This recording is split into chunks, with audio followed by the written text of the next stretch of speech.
final episode of Stories Untold. We're going to kick off this episode with the last session, and let's see if we can get it done. I wonder how this all connects and what's actually going on here.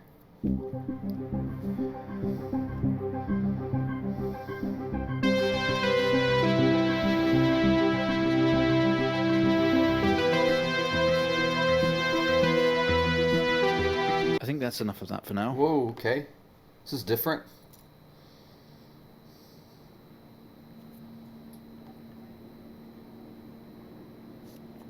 You're quite fond of this show, aren't you? Sure, it's been a pretty good game.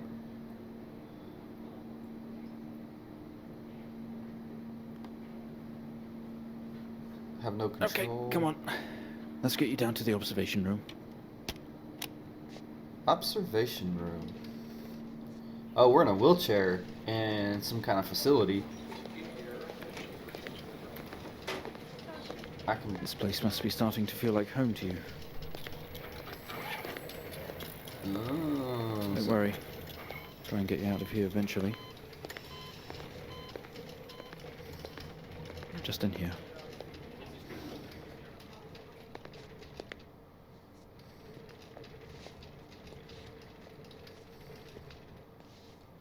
Okay, are we through in the next room?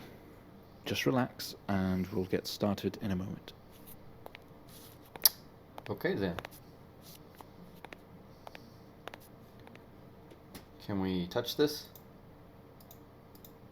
I'm trying to click the cassette tape. Right, Mr. Asian, now are you ready? Just hit record on the tape deck in front of you when you're ready. I guess we're ready, guys. Let's jump into it.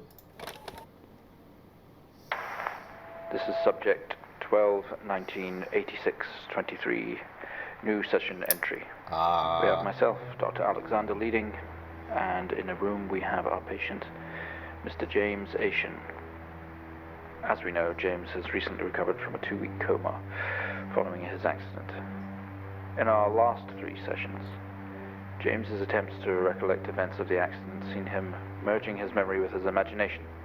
These episodes have always ended in panic, and we've had to terminate the session abruptly. Let's try and do this one better, James. So when you're ready, let's bring this back. I know how difficult this must be, but you can do this. James, it's time to remember. Got it. Okay. Your mind. It's like a conscious black box. It can show you your memories. Look into it. So the red ball's the camera. That makes sense.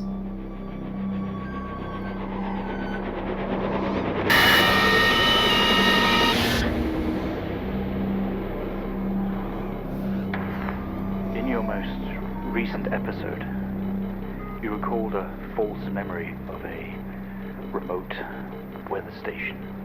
You were isolated from the rest of the world, locked inside your coma. We interacted with you daily, encouraging you to wake. Your family would do number puzzles with you. Anything really to bring you back. People needed answers, James.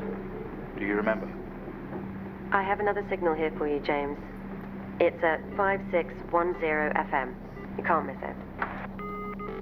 Alright, so we're back in this guy again. So we gotta go to FM and do 5610. Get this on up there. 56. This is 20F 12 19 86 23 04. Type in the numbers, James.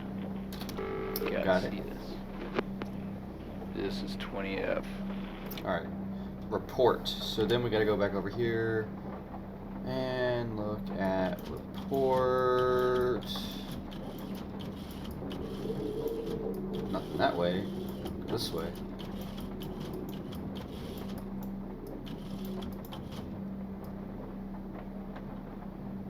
That's interesting. Let's zoom in on it. Well, we gotta zoom in. It's this one. Get it where we can read it.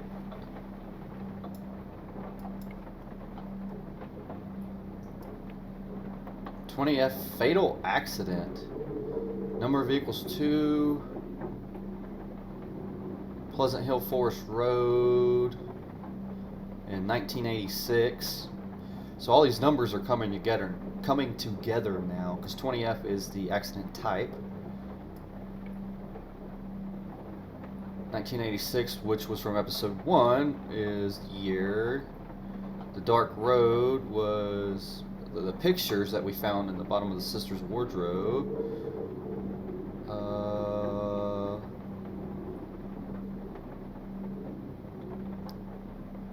Is that the WC stuff? Maybe. I can't really read some of it. Sedan blue. Empty whiskey, out of control. So he was drunk driving, apparently. Arrived on the scene, blah blah. Critical condition. Mr. Asian was questioned on scene. He described an oncoming blue sedan being clearly out of control, which he swerved to avoid. Asian's passenger was his sister. Driver of the blue sedan is an ex-police officer for 20 years. It was noticed that there was a strong smell of whiskey from the driver and an empty whiskey bottle in the passenger seat. Which one was drunk driving? Was it the police officer that hit them, maybe? Or was he the drunk driver? Okay. Any other...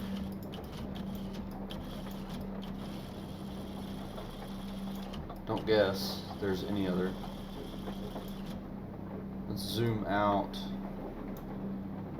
Refocus. Alright. Report. Code word reference. Report. Line 1. So is it the circled words we gotta type?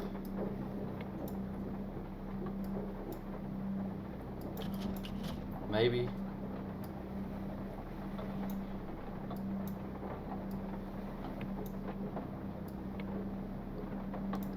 "20F fatal accident." I don't know. Let's try it.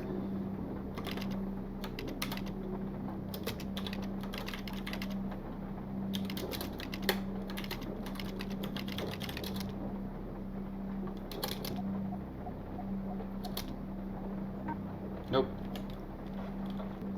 Alright, so I think I figured it out. So it's what I originally thought, and that was the circled words. What I was getting wrong is spacing. So it's 20 space dash space fatal accident. So let's test that out, and that's correct. But that obviously the next one isn't. This one is, if we look on the page, empty whiskey. So if we type that in, and then the next one was out of control.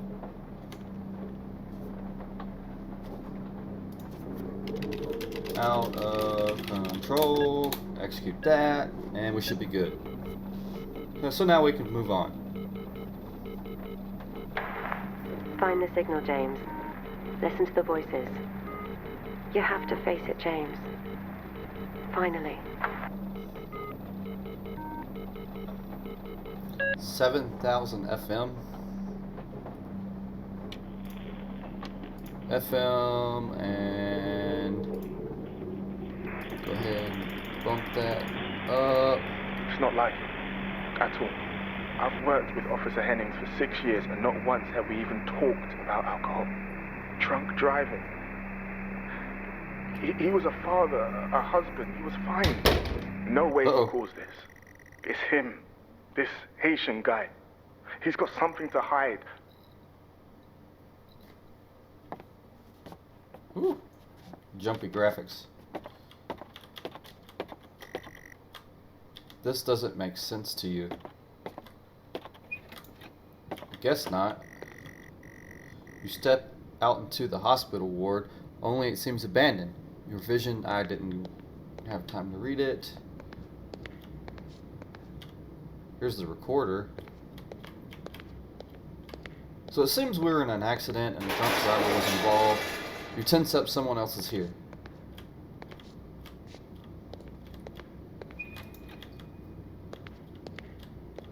What is this? That looks like some keys. You grab the keys from the table. They weigh heavy in your hand. Got it. So it's starting to come full circle.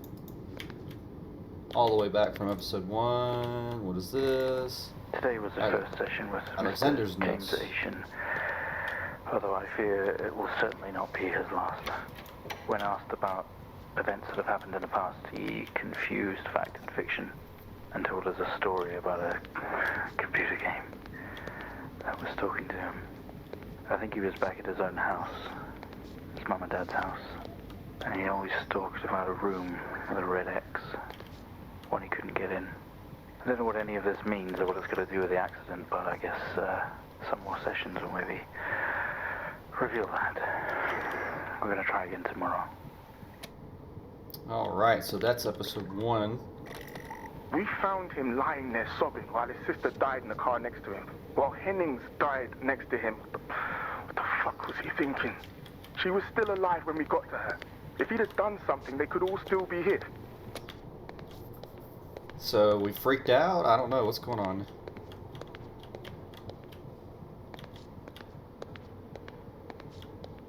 See if we can find anything in this room. You've spent most waking moments in here.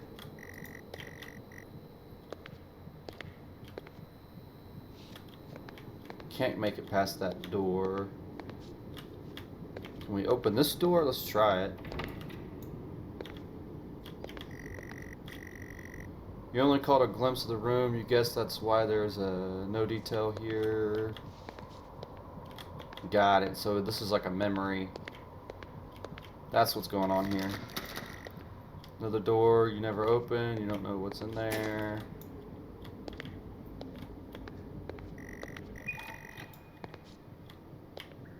Waiting area is dark, but you feel a presence. That won't let me open that. What about right here? Locked.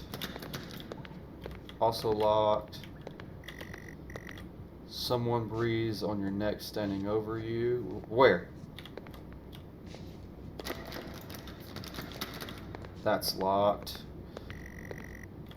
You feel dread in the pit of your stomach. Maybe because you know you're about to remember something you don't want to. And into the white light we go. Okay, we have a 22-year-old male just brought in from a vehicle collision. He was awake and mobile at the scene, but collapsed on arrival to the emergency ward. The other passengers died in the accident. I'm getting no pulse. Prepare for defib. Amp charge full to 10 and give me 100 joules. What was this, episode 2? Come on, 100 joules. Charge amp full to 10.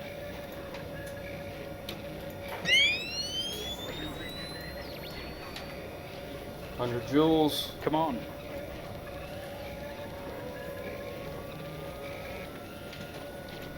Almost.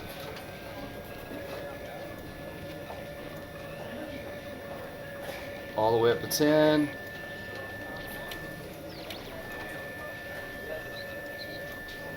I guess that's right. I don't know.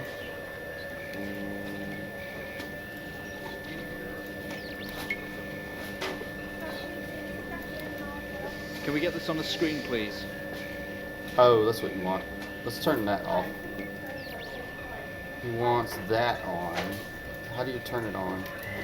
There we go. IR. Got it. That.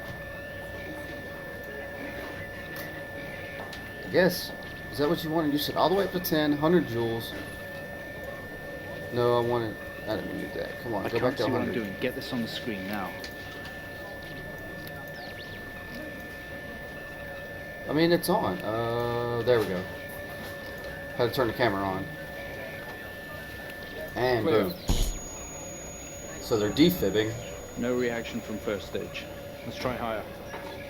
200 joules. Keep the amp charged at 10. Ah, got it. So episode 2 was about him 200 joules. being Keep the charge resuscitated. at 10. Resuscitated. Let's Too much there. Defib. Clear. Okay, we have a reaction of some sort here, a weak signal. Let's keep going. Increase again. 360. 360, charge full. Should have let me. And we're going all the way up to 360 joules. Come on, 360, hurry.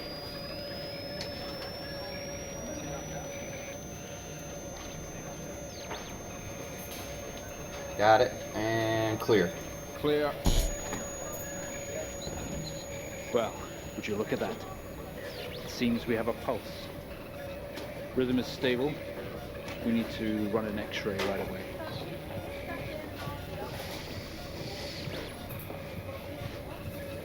Where are we with that X-ray? Let's get it going now, please. X-ray would be what? This guy?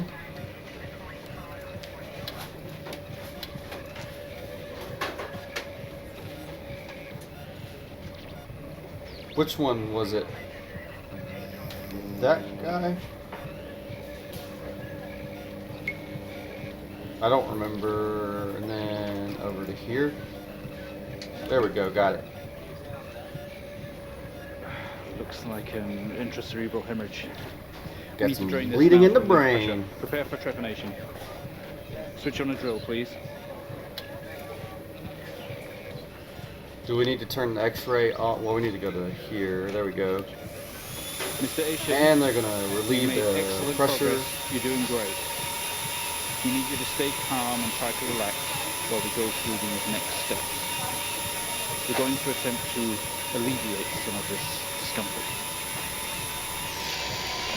Oh my god. I would hate to be awake for that. That would be terrible.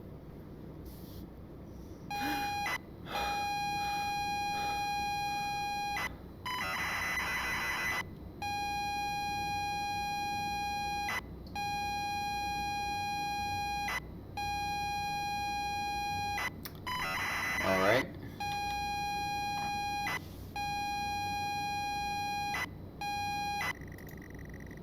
Not only is tonight New Year's Eve, but tomorrow you leave on a 6-month trip abroad with friends. Mom, Dad, and your sister, Jennifer, have decided to throw a party to celebrate it all. The house is full. You're in the living room, and as usual, you don't recognize a soul.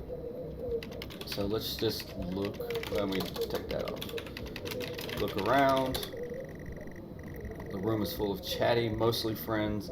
Mom, Dad. There's a door to the hall. Open door. I'm sorry, I don't understand. Go to hall. You push through the crowd into the hallway. The hallway is as welcoming as ever, only this time the folks have put a great big banner up across the main wall. Half-finished drinks are abandoned on almost every horizontal surface. Stairs lead up, although the party is firmly downstairs. Look around. Same as ever, stairs, door to the living room, and door to the kitchen. Go to kitchen. They say all the best parties are in the kitchen.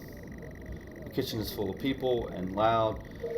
There are drinks and food on the table, and party is in full swing. Dad has cooked a hog roast, which sits proudly on the table, although no one is eating it. Look around. There's a utility room and writing on the wall. Also, Jen is here signaling you. Read writing. Happy New Year 1986. On another banner, weird place to hang it.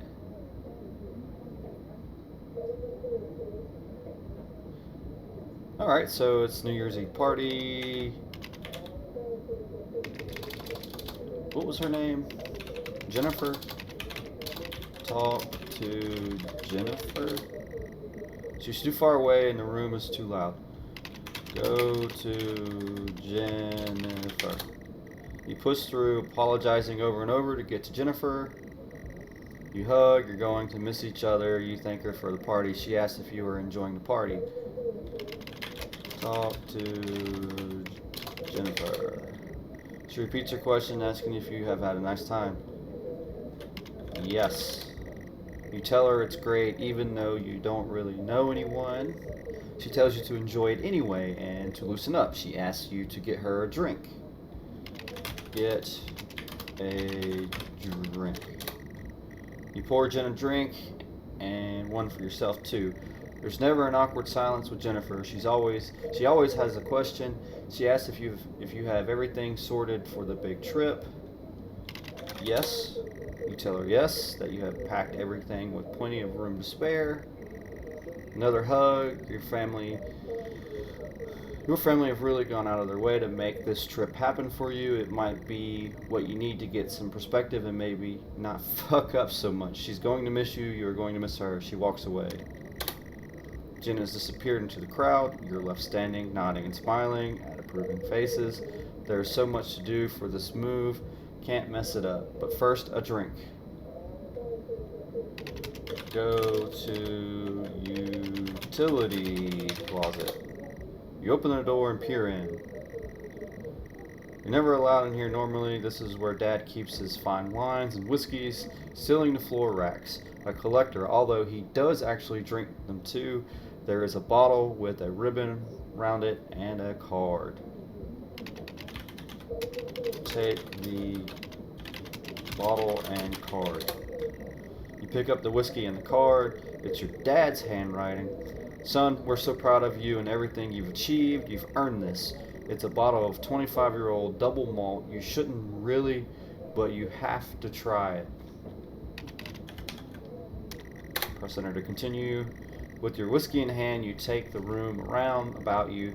There must be hundreds, no thousands of pounds worth of drink in here. You really must thank your dad for the whiskey. Go back.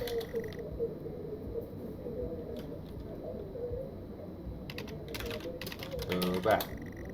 Okay. Thank Dad. That's not what I meant to type. Thank Dad. Go. Alright, go to kitchen. You head back into the kitchen, clutching your new best friend. You stumble out of the utility room and back into the kitchen. That is one strong whiskey. You take another swig and give the thumbs up to Dad across the room. He nods and winks.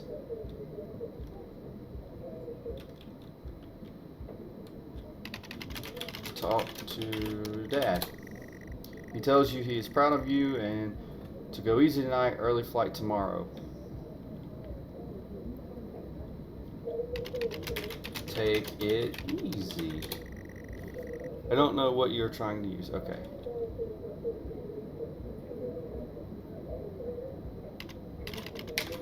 Drink whiskey. You pour and down another drink. Anything to move the night along. Let's get really drunk here. You pouring down another drink. Anything to move the night along. Look around. Anything in here? Busy and noisy. We'll need to find somewhere quieter. Can we go back? You go back out to the hallway. A few bumps and laughs on the way through, and you make it to the hall. You stop dead in your tracks. It's Jen, covered in blood. Talk to Jen. She's staring straight at you. No one else notices. Go to Jen. Blood is dripping down her face. It's mixing with tears. Talk to Jen.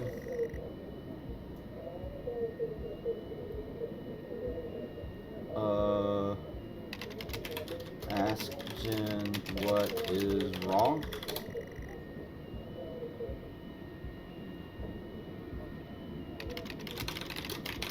Look around. What's going on here? Go upstairs.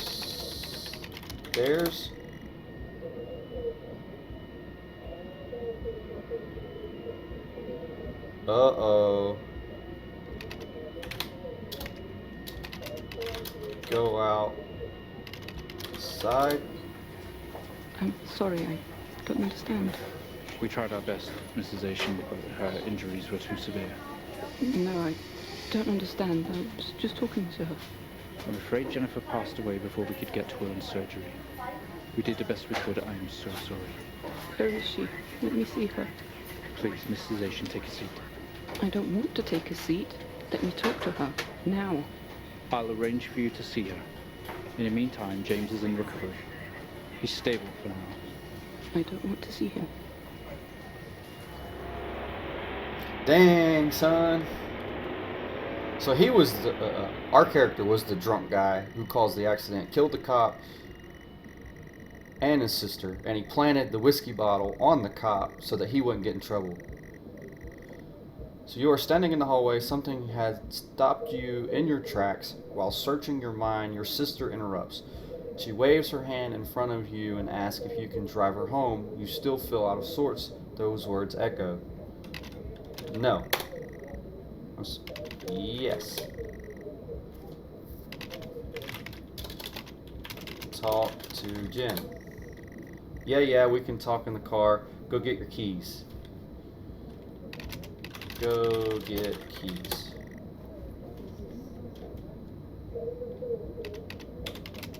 Let's look around. Doors to the kitchen and living room lead from the stairs. Go upstairs. Look for keys. You need to look for them. It must be either in the kitchen or in the living room. Go to living room. You're sure your keys are in the living room? Living room has much more relaxed atmosphere compared to the kitchen. Various guests are sat in chairs having civilized conversation. There's a coffee table in the middle of the room. Your mom is pouring a drink at the drinks cabinet. Look for keys. You need to look for them. They must be in either. I'm in there. Okay. Go to table.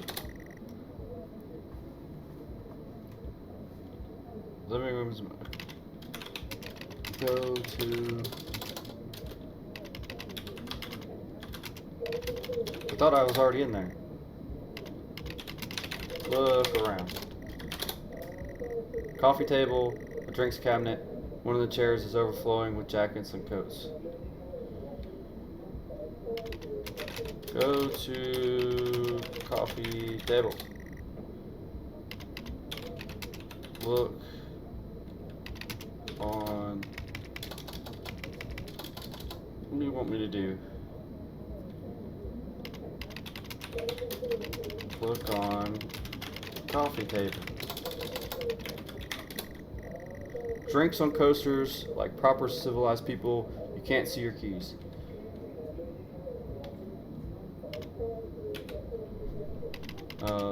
Look in coat. You search through all the jackets and coats until you find yours, and aha! Car keys in the pocket. You grab both. Go back. Keys in hand, you head back into the hall. Jen thanks you for helping her out. She has work in the morning, and no one else is in any fit state to drive. You can handle it though. You know the road like the back of your hand, don't you? Alright. Go outside. You open the front door and walk out into the freezing night. The cold air hits you. You're glad you have your jacket with you. There is a dusting of snow around you as you step down from the porch. The yard extends around the back of the house, and the car sits at the front of the house. God dang it. Go to car. You fumble with the car handle, confused until Jen tells you to maybe use the key in your hand. Use key. Fumbling with the car keys, you eventually get the door open and climb inside. The car is freezing. As you fumble around with your seatbelt, your sister opens up the car glove box and hands you a note and a key that was inside. She tells you that it's for when you return. Start car. You try to turn the ignition with sheer willpower despite holding the key in your hand.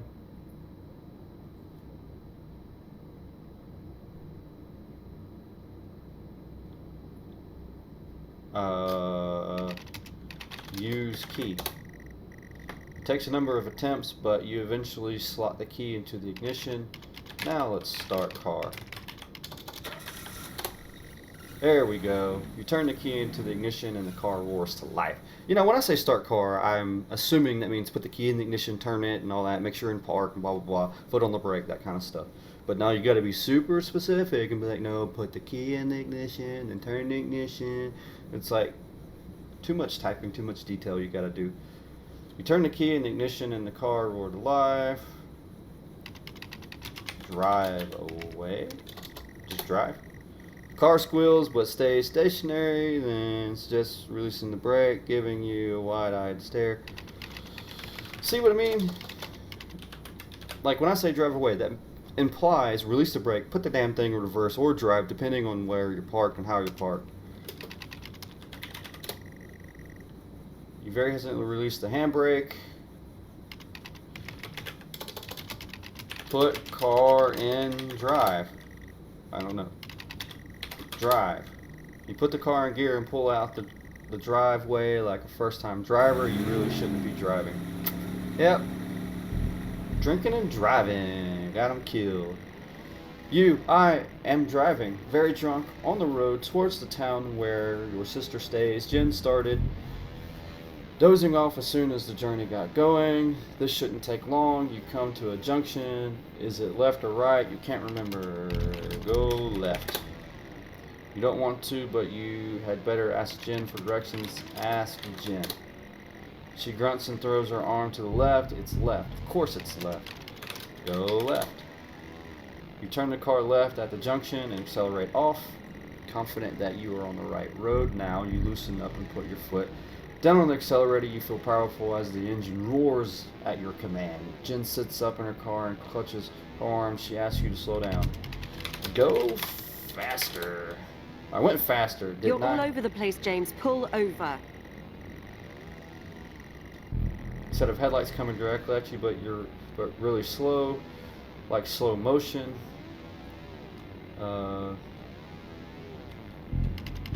Keep going. You try to react, but your body isn't responding.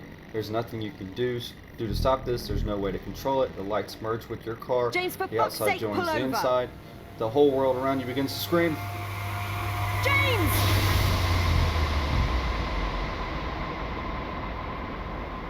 It was at this very moment, you killed him. wasn't it, James? The moment you lost it all. Your sister, your parents, yourself. And then you made it worse. Go on. Show us what you did. You wake up in the car, your world is upside down, your seatbelt struggles against gravity trying to hold you in your seat. An impact into another car has torn a hole in the chassis, poisonous fumes spill into your car from the engine. You are in grave danger, you have to get out of there. Get out of the car. You can't move, your seatbelt is still in place. Remove seatbelt. Release yourself from the seat, gravity takes over, and you slump onto the roof of the car. Get out of the car. You squeeze through the wreckage, fall to your knees. Couldn't read it fast enough. Every breath brings pain to your chest. Your head is throbbing. A blue car has smashed into the passenger side of your car.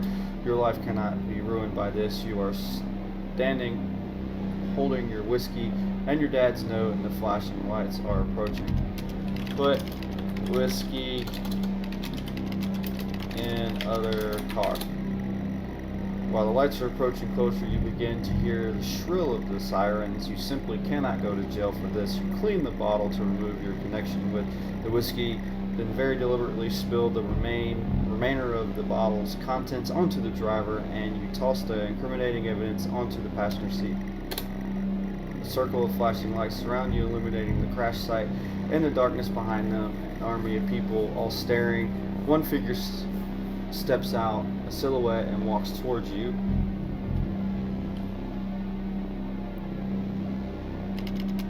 Go to silhouette. As you approach the man, pulsating lights around you get dimmer and dimmer while the pain in your head increases. You fall to the ground. I know you're tearing yourself apart over it, but no matter what you keep telling yourself, you have to listen to me. That accident, that poor man, me. You have to remember. It was all your fault. Oh, snap!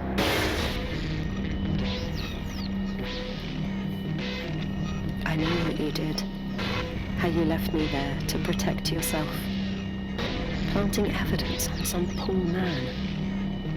You went headfirst into that officer and you wrecked all of our lives. And then you couldn't even take responsibility. You did the right thing for you and no one else. Save yourself. Only it was wrong, wasn't it? Look at you now. Utterly consumed by it. Say it, James.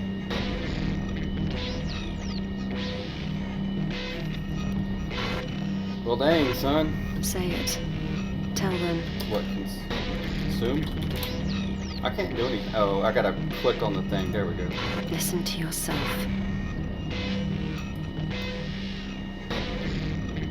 Oh, I got control. Okay.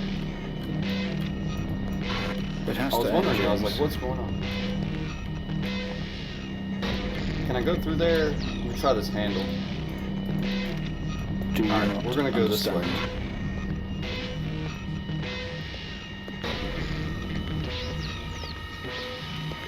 Go through this door. This episode you're having must come to an end. Now we're in a hospital. Well, we've been in a hospital, I guess. Make it stop. Make Office. it stop. You remember.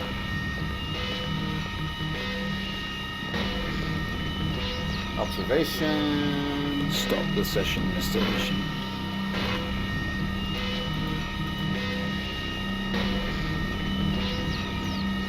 Dr. Alexander is always watching remotely. Go back to where Don't we know if started. anyone else is ever with him. All Put your an end episodes to were this recorded to nightmare. tape. This is the 4th. You can do this, James. You can let go. I was trying to open that door. I mean, what am I supposed to do? Hit stop, or how do you do that? Okay. Just had to hit the right button, I guess. Well, I think we've made progress today, Mr. Haitian.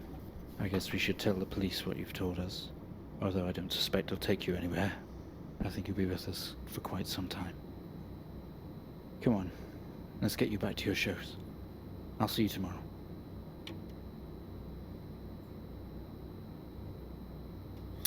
All right.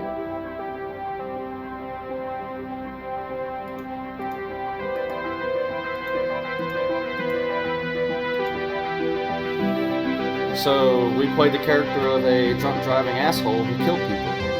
Very nice. And that, ladies and gentlemen, is Stories Untold. That was actually, kind of fun, relatively short, and there was some creepiness to it, but nothing too scary about it. But yeah, I hope you enjoyed this series. It's going to be a rather short series. I don't know how I'm going to split up the episodes. You'll know before this comment's made. So yeah, I hope you enjoyed it, and if you did, like, comment, and subscribe, and I'll see you on the next series. Later, guys.